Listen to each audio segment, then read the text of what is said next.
अनुरोधवती नामक 22वीं पुतली ने जो कथा सुनाई वह इस प्रकार है। राजा विक्रमादित्य अद्भुत गुणग्राही थे। वे सच्चे कलाकारों का बहुत अधिक सम्मान करते थे तथा स्पष्टवादिता पसंद करते थे। उनके दरबार में योग्यता का सम्मान किया जाता था, चापलूसी जैसे दुर्गुण की उनके यहाँ कोई कद्र नहीं थी। यही सुनकर एक दिन एक युवक उनसे मिलने उनके द्वार तक आ पहुंचा। दरबार में महफिल सजी हुई थी और संगीत का दौर चल रहा था। वह युवक द्वार पर राजा की अनुमति का इंतजार करने लगा। वह युवक बहुत ही गुणी था, बहुत सारे शास्त्रों का ज्ञाता था, कई राज्यों में नौकरी कर चुका था। स्पष्टवादिता होने के कारण उनके आश्रयदाताओं को वो दुष्ट नजर आया था। हर जगह उसे नौकरी से निकाल दिया गया। इतनी ठोकरें खाने के बाद भी उसकी प्रकृति व्यवहार में कोई परिवर्तन न आ सका। वह द्वार पर खड़ा था, तभी उसके कान में वादन का स्वर पड़ा और बड़बड़ाया, महफिल में बैठे हुए लोग मूर्ख हैं, संगीत का आनंद उठा रहे हैं मगर संगीत का जरा भी ज्ञान नहीं है। साजिंदा गलत राग बजाया जा रहा है मगर कोई नहीं मना कर रहा। उसकी बड़बड़ाहट द्वारपाल ने सुन ली और उसका चेहरा क्रोध से लाल हो गया। उसने उन्हें संभाल कर टिप्पणी करने को कहा। उसने जब उस युवक को कहा कि महाराज विक्रमादित्य खुद महफिल में बैठे हैं और बहुत बड़े कला पारखी हैं, तो युवक ने उपहास किया। उसने द्वारपाल को कहा कि वे कला प्रेमी हो सकते हैं मगर कला पारखी नहीं, क्योंकि साजिंदे का दोषपूर्ण वादन उनकी समझ में नहीं आ रहा। वह युवक ने यह भी बता दिया कि वह साजिंदा किस तरफ बैठा हुआ है।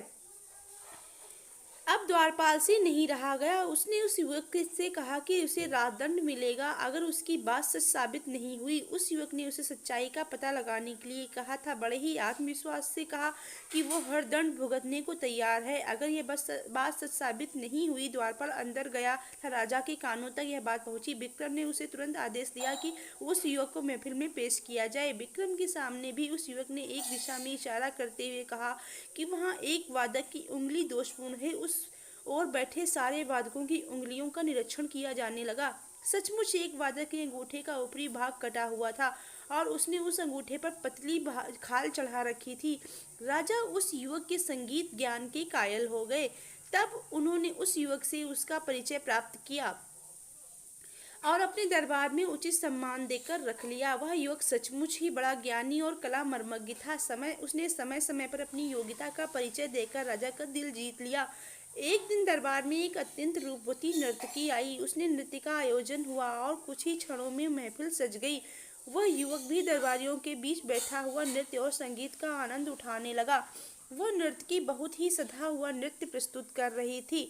तभी एक भंवरा आकर उसके वक्षस्थल पर बैठ गया। नर्तकी नृत्य नहीं रोक सकती थी और न ही अपने हाथों से भंवरे को हटा सकती थी, क्योंकि भंगिमाएं गड़बड़ हो जाती। उसने बड़ी चतुरता से सांस अंदर की ओर खींची था, पूरे बेग से भंवरे पर छोड़ दी। अनायास निकले सांस के झोंके से भंवरा डरकर उड़ गया।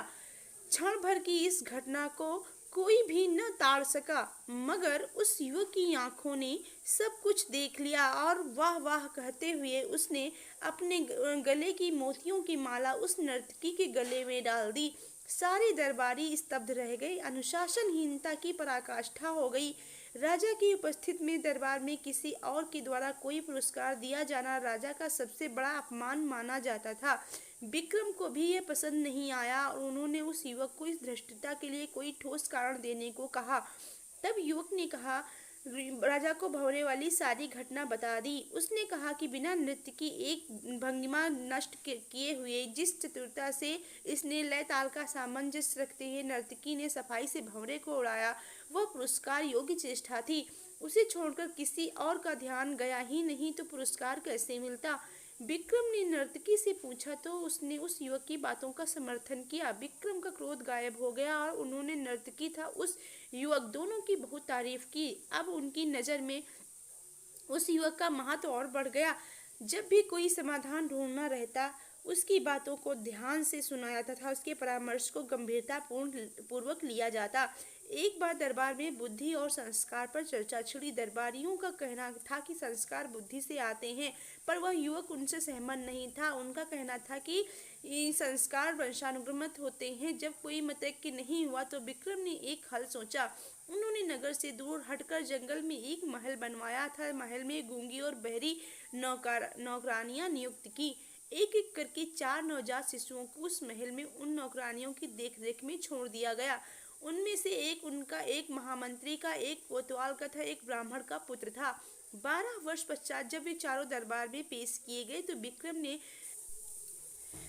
उनसे पूछा, कुशल तो है? चारों ने अलग अलग जवाब दिए। राजा के पुत्र ने कहा, सब कुशल है, जबकि महामंत्री के पुत्र ने संसार को नश्वर बताते हुए कहा, आने वाले को जाना है तो कुशलता कैसी?